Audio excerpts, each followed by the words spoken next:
The stars looked the same as they always had, but everything else was different now. Commander Kang Dae-ho knew this as he stood looking out at the darkness of space from the observation deck of the ship called Eternal Dawn. 3 months had passed. Since Earth died and the galaxy was waiting for humans to cry and beg for help, they expected tears and desperate messages asking for mercy. They expected humans to act like every other species had acted when their worlds were threatened. But the aliens got silence instead. Dae-ho remembered his home in Busan, where he grew up near the ocean. He remembered the smell of salt water and the sound of seagulls crying in the morning. He remembered his mother making kimchi in their small kitchen, and his father coming home tired from working at the shipyard. All of that was gone now, buried under poison water and deadly storms that never ended. The aliens had been very careful about how they killed Earth. They did not use bombs or laser weapons. They just made the air bad and the water dirty and let nature do the rest. It was a clean kill, they said. No messy wars, no dramatic battles, just slow death that looked like an accident. Around him on the ship, other humans went about their daily work. They grew food in the hydroponic gardens. They fixed broken machines. They taught their children to read and write. They ate their meals together and talked about normal things like the weather on the colony, worlds they were traveling to. But Dae-ho could see something in their eyes that the aliens could not see. He could see the cold anger that burned like ice. Dr. Park Soo-jin worked 18 hours a day in her laboratory. She had been one of Earth's best scientists who studied alien life forms. Before Earth died, she had spent her time learning about the biology of every species in the galaxy. She knew how their bodies worked, how they breathed, how they ate, how they reproduced. Now she was using that knowledge for something very different. Her lab was filled with samples of alien DNA and tissue that she had collected over many years of research. To anyone watching it, looked like she was doing normal science work, studying how different species adapted to different environments. But Soo-jin was actually mapping something much more dangerous. She was finding the weak spots in every alien species, biological makeup. She was looking for ways to hurt them that they would never see coming. Every alien race had things that could kill them, special chemicals that were poison to their blood, certain temperatures that would stop their hearts from beating, particular kinds of radiation that would make their cells stop working. Soo-jin cataloged all of these weaknesses with the patient care of someone who knew that knowledge was the most powerful weapon humans had left. The other scientists on the ship thought she was just trying to understand alien biology better. They did not know that she was building a database of how to destroy every species that had watched Earth die without lifting a finger to help. They did not know that she worked late into the night, cross-referencing genetic markers and biological vulnerabilities. They did not know that she smiled every time she found a new way that an alien species could be made to suffer. Meanwhile, on other human ships scattered across the galaxy, the same kind of quiet work was happening. Humans who had been farmers were learning to build weapons from farming equipment. Humans who had been teachers were learning how to train children to blend in with alien societies. Humans who had been artists were learning how to create messages that would make alien civilizations tear themselves apart from the inside. The Galactics Council met every week to discuss the human situation. They had representatives from hundreds of different alien species, and they all agreed that the human problem had been solved very nicely. The humans were broken. They said the humans were grieving, quietly, just like any normal species would do when their homeworld was destroyed. The great human spirit that had once worried the older alien races seemed to have died along with Earth. The council members congratulated themselves on handling the situation so well.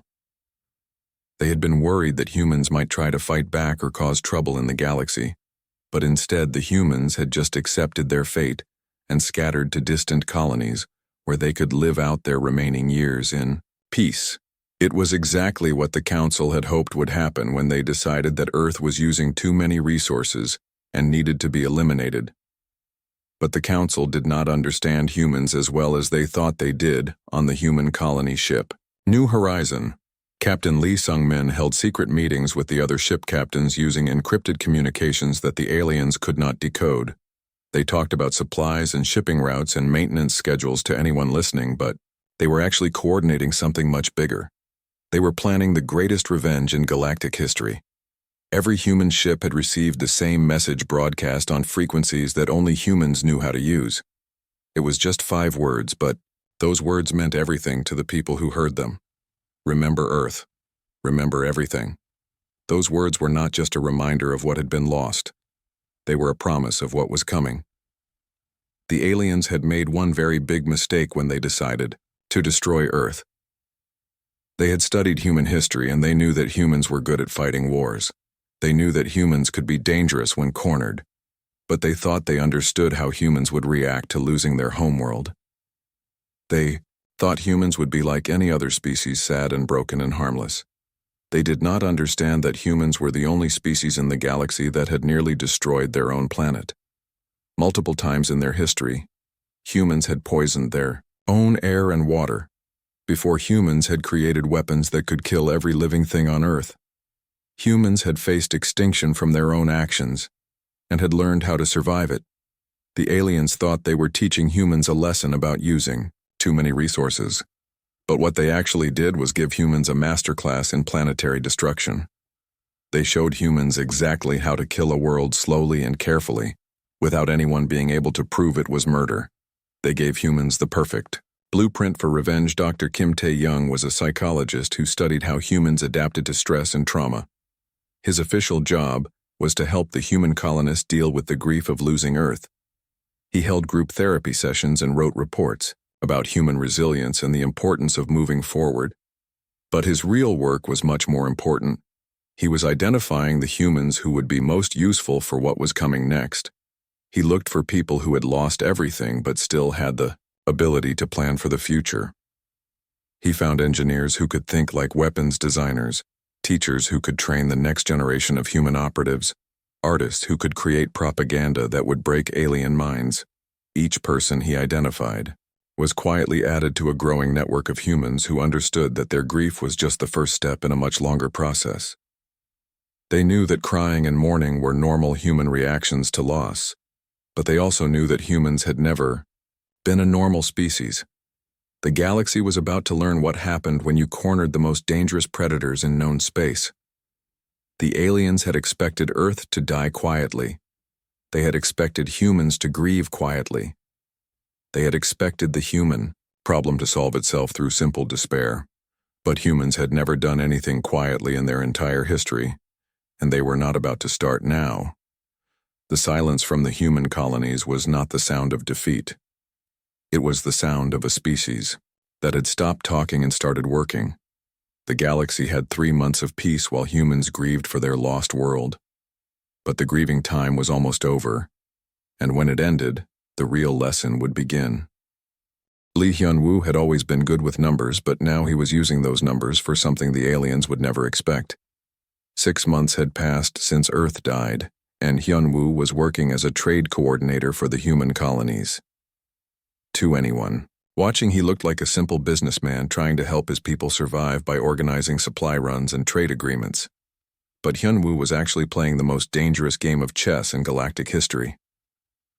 Every morning he woke up in his small cabin on the trading station called Haven Point and checked his computer for new shipping requests. The aliens who ran the station thought he was just another refugee trying to make an honest living. They saw him drinking coffee and studying shipping manifests and talking on his communication device about cargo schedules. They had no idea that he was positioning human assets throughout the entire galaxy. Each trade agreement he negotiated was actually a chess move in a game that would last for years. Every time he arranged for humans to work as mechanics on an alien space station, he was placing a spy in a critical location. Every time he organized a supply run to an alien colony world, he was mapping their infrastructure and finding their weak points. Every shipping route he established created a secret pathway for information and resources to flow between human settlements. The aliens thought they were getting good deals from human traders. Humans worked harder than most species and asked for less money. They were reliable and honest, and they never caused trouble on the stations where they worked. The aliens congratulated themselves on how well they were integrating the human refugees into galactic society. They thought they were being generous by giving humans jobs and trading opportunities. They did not know that every human worker was also a scout, gathering intelligence on alien weaknesses. Every human trader was mapping supply lines and identifying critical resources. Every human family that settled on an alien world was studying that planet's defenses and population centers. Choi Mina smiled and laughed and made friends everywhere she went. Her official job was to represent human interests at diplomatic meetings and cultural events. She traveled from world to world, attending conferences and trade summits and social gatherings where alien leaders came to network and make deals. The aliens loved her. She was charming and intelligent, and she seemed genuinely interested in learning about their cultures. She asked thoughtful questions about their history and their politics and their military traditions. She complimented their art and their music and their literature. She was the kind of diplomat that made everyone feel good about working with humans. But while Mina was making friends and influencing people, she was also gathering the most valuable intelligence in the galaxy. She learned which alien governments were unstable and which military forces were understaffed. She discovered which planets had internal conflicts and which trade routes were poorly defended. She mapped the complex web of alliances and rivalries that held the galactic political system together. Every party and conference Mina attended, she met important alien officials who were happy to talk about their problems with someone who seemed so understanding. The Zephyrian ambassador complained about budget cuts to his military. The Carillion trade minister worried about pirates attacking their shipping lanes. The Vexari cultural attaché gossiped about corruption in their government. Mina listened to everything with sympathy and interest. She offered helpful suggestions and emotional support. She made herself indispensable as a friend and confidant to dozens of alien leaders, and every piece of information she gathered was carefully recorded and transmitted back to human intelligence networks using communication methods that the aliens could never detect. Dr. Kim Tae-young continued his work as a cultural anthropologist, officially studying how human communities were adapting to life on alien worlds. His research papers were published in academic journals throughout the galaxy, and he was invited to speak at universities and research institutes on dozens of different planets. The aliens thought his work was fascinating and important. He wrote about human psychological resilience and the ways that trauma could make communities stronger.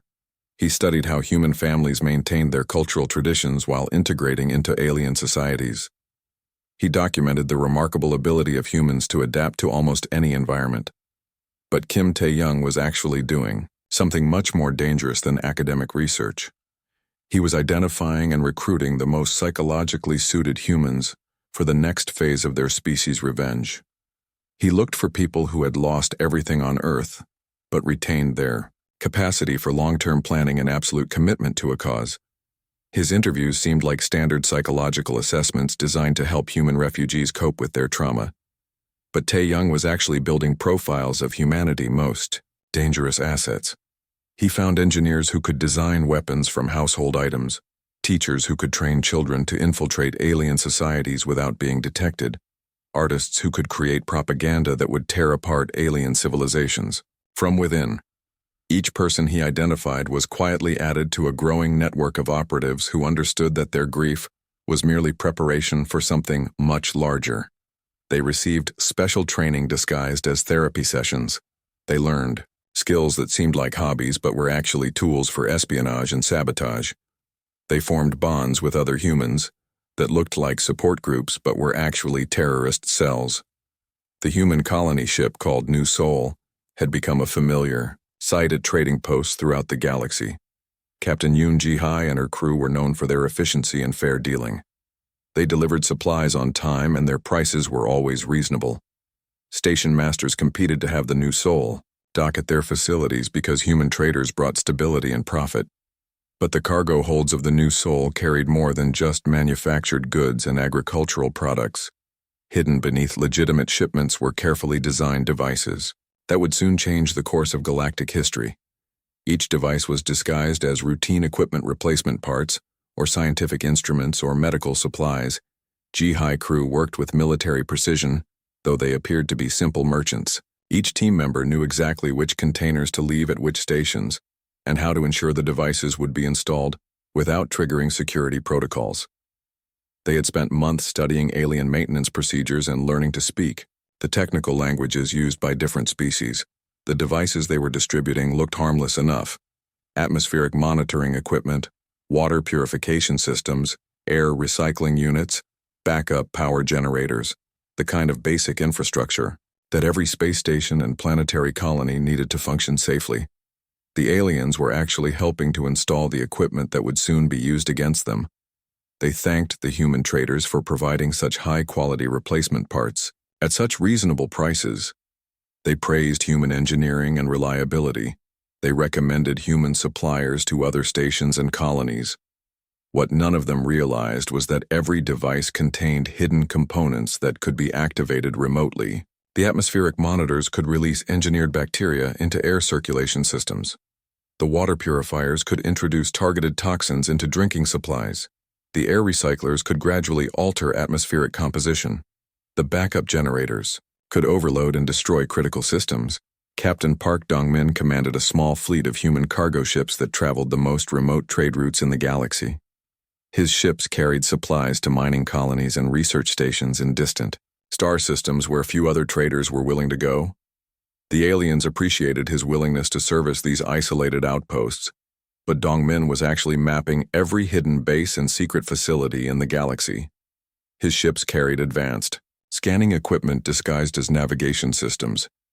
They recorded the locations of military installations and research laboratories and weapon storage facilities. They identified the most isolated and vulnerable targets for future operations. Every remote outpost that welcomed human traders was unknowingly providing intelligence about galactic military capabilities. Every friendly conversation between human crew members and alien workers revealed information about defensive systems and security protocols. Every supply delivery gave humans access to restricted areas where they could plant surveillance devices. The Whisper campaign was working perfectly. The aliens saw exactly what they expected to see: human refugees working hard to rebuild their lives, human traders contributing to galactic commerce, human diplomats promoting peace and cooperation, human scientists advancing knowledge and understanding. They did not see the invisible network of intelligence gathering and strategic positioning that was growing stronger every day. They did not realize that human grief had transformed into something far more dangerous than anger. They did not understand that the silence from human colonies was not emptiness, but focus. The galaxy had given humans 6 months to grieve quietly, and humans had used every day of those 6 months to prepare for war. The first signs appeared on a Tuesday morning on 12 different alien worlds scattered across the galaxy. Atmospheric processors that had worked perfectly for hundreds of years suddenly began showing strange readings. The changes were so small that most technicians dismissed them as normal fluctuations. Equipment gets old, they said. Minor variations were expected, especially in systems that had been running for centuries. On the planet Kepler Prime, the Vexari technician named Zulka-Ren checked his atmospheric monitoring station just like he did every morning for the past 40 years. The reading showed a tiny increase in oxygen levels and a slight decrease in nitrogen. Nothing dangerous, just a small shift that fell within acceptable parameters. He made a note in his daily report and forgot about it. 3 systems away on the world called New Harmony, the Karelian engineer Valtem Iso noticed that her planet's atmospheric processors were producing unusual trace gases again. The amounts were microscopic, barely detectable by even the most sensitive equipment. She ran diagnostic tests on the machinery, but everything appeared to be functioning normally. She scheduled routine maintenance for the following month and went back to her other duties.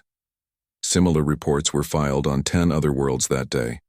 Small atmospheric anomalies, trace chemical variations, minor fluctuations in gas concentrations, the kind of boring technical problems that happened when you were managing the atmospheres of entire planets.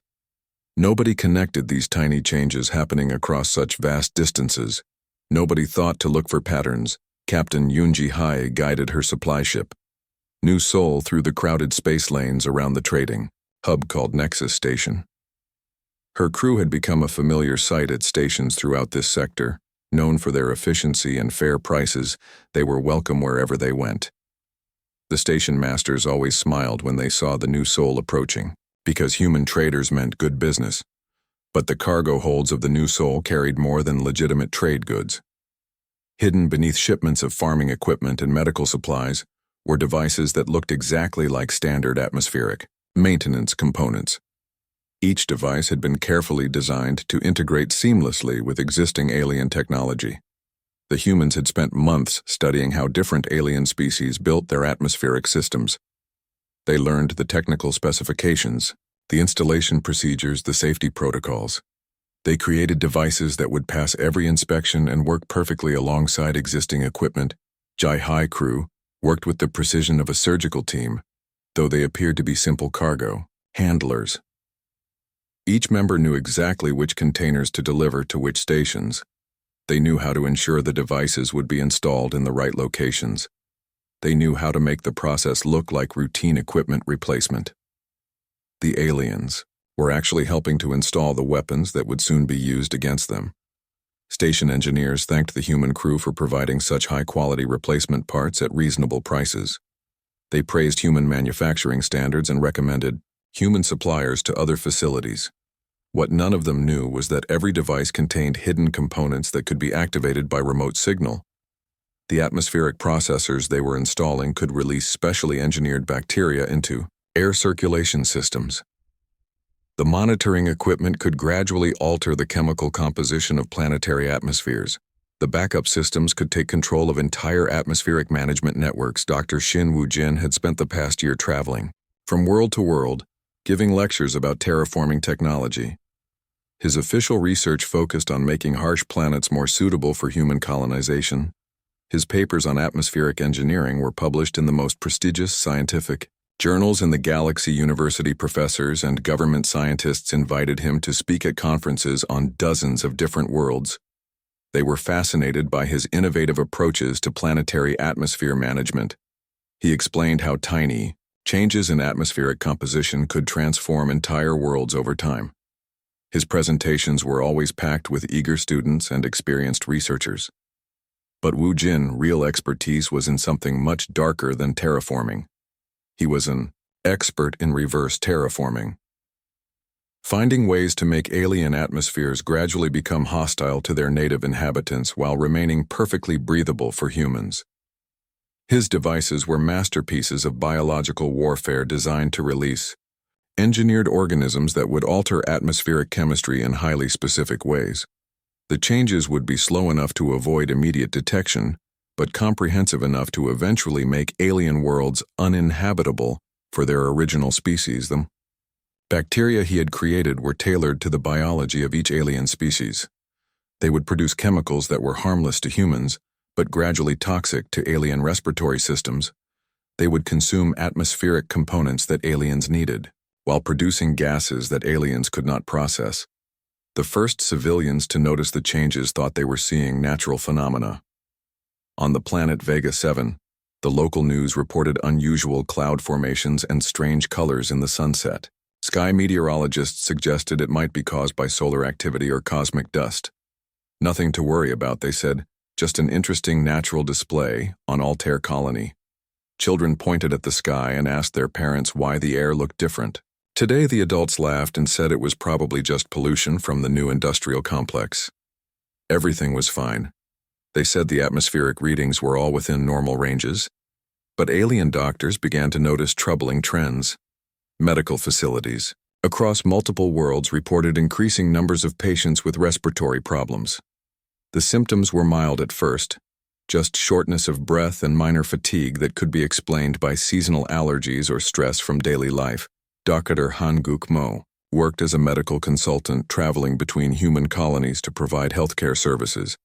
His official job was to help human refugees maintain their health while adapting to life on alien worlds. But his real work involved monitoring the effects of the atmospheric changes on alien populations. He kept detailed records of how different alien species were responding to the gradual alterations in their atmospheric environment. He noted which species were most vulnerable to the changes and which ones were developing resistance. He tracked the progression of symptoms and calculated how long each species could survive in their changing environment. The data he collected was transmitted back to human command networks using encrypted communications that appeared to be routine medical reports.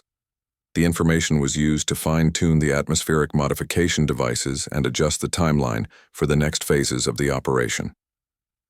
What the aliens were experiencing was the early stages of having their own planets turned against them.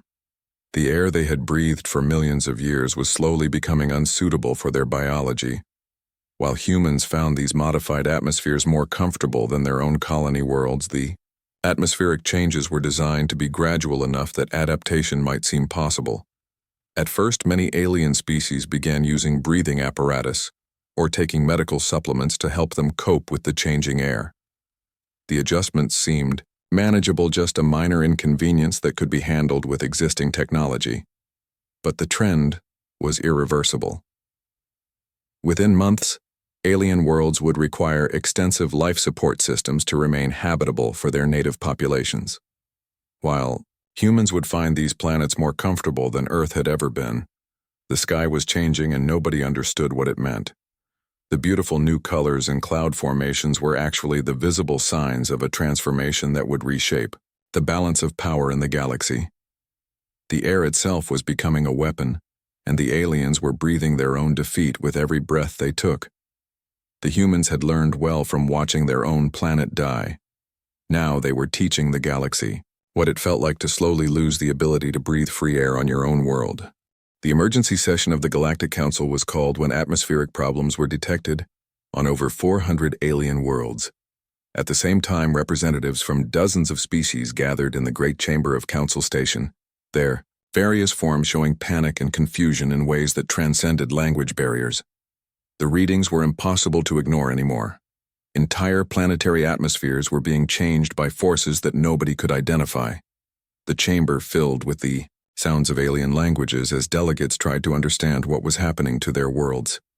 Some spoke in high-pitched whistles, others in deep rumbling growls. Still others communicated through color changes in their skin or patterns of light from their bioluminescent organs, but they all expressed the same emotion. Fear Ambassador Zhang Yunsu sat quietly in the human delegation section of the Great Chamber. She wore a simple blue dress and kept her hands folded in her lap. Her expression showed appropriate concern for the crisis facing her galactic neighbors. She had rehearsed this moment hundreds of times in her mind, preparing for every possible question while making sure her reactions would appear genuine. When the council investigation team began presenting their findings, Yunsu listened with the same careful attention as every other diplomatic representative. She took notes on a small tablet and occasionally whispered to her aide, just like any concerned ambassador would do. Lead investigator was a tall, gray-skinned alien named Kex Vartul from the Nexarian species. He had been chosen to head the investigation because his people were known for their analytical minds and their ability to remain calm under pressure. But even Kex Vartul seemed shaken by what his team had discovered. The evidence was overwhelming, but incomplete. Atmospheric processors on hundreds of worlds had been compromised by devices that were so sophisticated they had integrated perfectly with existing systems. The attack for it was clearly an attack had required detailed knowledge of alien biology engineering capabilities that surpassed anything previously seen and coordination across distances that spanned the entire galaxy. Only one species had the necessary combination of intelligence, technological skill, and motivation to plan such an operation. Kex Vartul presented holographic displays showing the pattern of atmospheric changes across affected worlds. The modifications were too precise to be natural, too coordinated to be accidental, and too sophisticated to be the work of any known terrorist organization. The devices responsible had been designed specifically for each target world, taking into account the unique biology of each species. The investigation had traced the components used in the devices back to suppliers throughout the galaxy, but the trail led nowhere because the materials had been purchased through legitimate trade channels over many months. The buyers had proper documentation, reasonable explanations for their purchases, and clean backgrounds. When Kex Vartul reached his final conclusion, the Great Chamber fell completely silent. The evidence pointed to only one possible culprit: a species with access to detailed biological data on every alien race, a species with the technological capability to design such sophisticated weapons, a species with both the motivation and the patience to plan revenge on a galactic scale. All eyes in the chamber turned to the human delegation, but instead of the denials and defensive arguments they expected, the delegates found something far more disturbing. Ambassador Jang Yun-soo stood slowly from her seat. Her movements were calm and deliberate. Her smile was warm and genuine as she looked around the chamber at hundreds of alien faces staring back at her. When she began to speak, her voice carried clearly through the chamber translation systems. Her tone was conversational, almost friendly, as if she were chatting with old friends over dinner. She thanked the investigation team for their thorough work and complimented them on the accuracy of their conclusions. She told them about Earth's final days, about watching their homeworld die. While the galaxy looked on with complete indifference, she spoke about the pain of losing not just their planet, but their faith in the basic decency of intelligent life. She described the slow realization that they could never trust other species to protect the innocent. But most importantly, she explained that humanity had learned a crucial lesson from their tragedy. Grief was a luxury they could no longer afford. The time for mourning was over, and the time for justice had begun. The atmospheric changes were just the beginning, she revealed. Every alien world in the galaxy was now dependent on systems that humans controlled. The very air they breathed had become a weapon that could be turned against them at any moment. But humanity was not interested in genocide. They were interested in making sure such atrocities could never happen again. The galaxy would learn to value all life, or it would learn what happened to those who did not. Jang Eun-soo continued speaking as the chamber erupted. In outrage and desperate attempts at negotiation, some delegates shouted threats, others pleaded for mercy. Still others tried to offer deals and compromises, but her voice cut through the chaos with the calm authority of someone who held all the power. She offered them a simple choice: accept humanity oversight of galactic affairs and commit to protecting the homeworlds of all species, or face the consequences of breathing air that no longer served their biological needs. The modifications to their atmospheres could be reversed, she explained, but only if the galaxy proved it had learned the value of life. The sky had turned human, she said, and there was no going back. Some delegates demanded to know how humans had managed such an impossible feat. Others wanted details about the timeline for reversing the atmospheric changes. A few asked about the technical specifications of the devices that had been used. Yun-soo answered their questions with the patient tone of a teacher explaining simple concepts to confused students. She told them about the years of preparation, the careful infiltration of galactic society, the patient gathering of intelligence. She described how human traders and diplomats and scientists had positioned themselves throughout the galaxy. While everyone assumed they were just grieving refugees, the aliens had seen exactly what they expected to see: broken survivors trying to rebuild their lives. But they had missed the coordinated campaign of espionage and sabotage, happening right under their noses. They had underestimated the species that had nearly destroyed their own planet multiple times, and had learned to survive it. The chamber fell quiet again as the full scope of human planning became clear. This was not a sudden act of revenge, but a carefully orchestrated campaign that had been years in the making. Every human refugee who had found work on an alien station had been a spy. Every human trader who had delivered supplies had been positioning weapons. Every human diplomat who had attended cultural events had been gathering intelligence. The galaxy had been infiltrated so completely that resistance was impossible. The humans controlled the air on hundreds of worlds and had agents embedded in every major institution. The choice was simple: submit to human authority or slowly suffocate on planets that were no longer suitable for alien life. Ambassador Jang Yun-soo sat back down and folded her hands in her lap again. Her expression returned to the same calm concern she had shown at the beginning of the session. She waited patiently while the other delegates absorbed the reality of their situation. The galaxy had 3 months to decide. 1 year had passed since the revelation, and the galaxy had adapted to its new reality with surprising speed. The Galactic Council still met in the same great chamber, but their decisions now required approval from the Human Oversight Committee. Ambassador Park Dong-min, who had once been a simple colony administrator, now wielded more power than the previous council chairman had ever dreamed of. But humanity rule was not the harsh dictatorship that many aliens had feared. Instead, it was something far more sophisticated.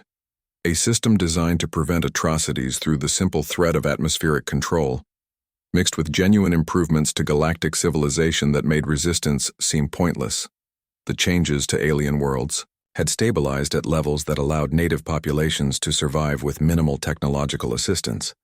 Most aliens could function normally with simple breathing apparatus or daily medical supplements. The adjustments were inconvenient, but not unbearable. Many species discovered that the modified atmospheres actually reduced certain diseases and improved their overall health. Every breath they took was a reminder that their continued existence depended on humanity mercy. But it was also a reminder that human mercy was more generous than alien indifference had ever been. Dr. Song Hai-wan had become the galaxy's most important atmospheric engineer, overseeing the maintenance of hundreds of modified planetary atmospheres. Her work required constant attention to ensure that the atmospheric changes remained stable and safe for all species. She took no pleasure in the power she controlled, but she understood why it was necessary. The galaxy had proven that it could not be trusted to protect the innocent. So humanity had simply removed that choice from their hands. Her teams worked around the clock, monitoring atmospheric conditions on every affected world. They had developed early warning systems that could detect any attempts to reverse the atmospheric modifications. But such attempts were rare. Most alien governments had accepted the new reality and focused their efforts on adaptation rather than resistance. The irony was not lost on anyone involved. Humanity had become the galaxy, environmental engineers using techniques similar to those that had destroyed Earth to preserve life throughout the cosmos. Every alien world now enjoyed perfect atmospheric stability, with weather patterns optimized for maximum safety and minimal natural disasters. Commander Kwon Young-ho stood on the bridge of the Eternal Dawn, now serving as humanity flagship in their role as galactic protectors. Through the viewports, he could see the modified atmosphere of the planet below. Its sky showed the distinctive blue-green tint that marked human atmospheric engineering. Children of a dozen different species played in parks where the air was clean and the weather was always mild. Their parents worked in cities where pollution had been eliminated, and natural disasters were things of the past. The human-controlled atmospheric systems had actually improved quality of life for most species, even as they served as instruments of control. Schools taught children about the importance of protecting homeworlds and respecting all forms of life. The curriculum included detailed lessons about what had happened to Earth and why it must never be allowed to happen again. Young aliens learned that their beautiful skies were gifts from the humans, who had suffered the ultimate loss. Many alien children grew up thinking of humans as protective guardians rather than conquerors. They saw human engineers working tirelessly to maintain their planet's atmospheres, human doctors providing free medical care to help with adaptation, human teachers sharing knowledge about environmental protection. The galaxy economy had actually improved under human oversight. Trade routes were safer because human agents eliminated piracy and corruption. Resource distribution was more efficient because humans optimized supply chains using lessons learned from their own survival. Conflicts between species decreased because humans mediated disputes before they could escalate into wars. Some alien leaders privately admitted that human rule was better than the old system. The galaxy was more peaceful, more prosperous, and more stable than it had been in centuries, but they also knew that this peace came at the price of absolute dependence on human goodwill. Captain Lee Min-ho commanded a fleet of atmospheric monitoring ships that traveled constantly between worlds. His crews were made up of humans and aliens, working together to maintain the systems that kept entire civilizations alive. The alien crew members were among the most dedicated workers in the galaxy, because they understood how important their job was. The monitoring ships were equipped with the most advanced atmospheric engineering technology ever developed. They could detect problems before they became dangerous and fix them before anyone even noticed. They carried supplies of atmospheric modification bacteria that could adjust planetary chemistry within hours. But they also carried weapons that could turn any world uninhabitable within days. The aliens who worked alongside human crews knew this, but they also knew that the weapons would never be used as long as everyone followed the rules. The rules were simple: protect all homeworlds, prevent genocide, resolve conflicts through negotiation, report any threats to planetary populations. Most aliens found these rules easy to follow because they had always claimed to believe in these principles anyway. The difference was that now there were consequences for breaking the rules. Dr. Kim Young-soo worked as a cultural liaison, helping alien societies adapt to life under human protection. His job involved traveling between worlds to address concerns and solve problems that arose from the new system. He was essentially a combination diplomat, psychologist, and technical support specialist. Most of his work involved reassuring aliens that the atmospheric modifications were permanent safety measures, not temporary punishments. He explained that humans had no interest in harming alien populations, and every interest in keeping them healthy and happy. He showed them the environmental monitoring data that proved their worlds were actually safer than they had ever been. Some aliens asked why humans had chosen such an elaborate form of control. When they could have simply used conventional weapons, Kim Young-soo always gave them the same answer. Conventional weapons destroyed things. Atmospheric control preserved them. Humans had learned from their own history that destruction was easy, but creation was precious. The galaxy now breathed by human grace, and most inhabitants had discovered that human grace was more reliable than alien politics had ever been. The air was cleaner, the weather was more predictable, and the future was more secure than it had been in generations. But every sunrise and sunset served as a reminder of the price of indifference. The beautiful colors in alien skies were created by human technology. The stable weather patterns were maintained by human engineering. The clean air was produced by human-designed systems. The galaxy had learned to live under human skies, and most had found those skies more beautiful than what they had lost. But they also understood that beauty came with responsibility. The responsibility to never again stand by and watch while an entire species lost their homeworld. In the end, the aliens had been partially right about humanity. Humans had grieved quietly for their lost world, but they had completely underestimated what would come. After the grieving was finished, the galaxy now breathed by human permission, and it would continue to do so until every species learned the value of life. The sky had turned human, not out of conquest, but out of necessity. And under those human skies, the galaxy had finally learned what peace actually meant.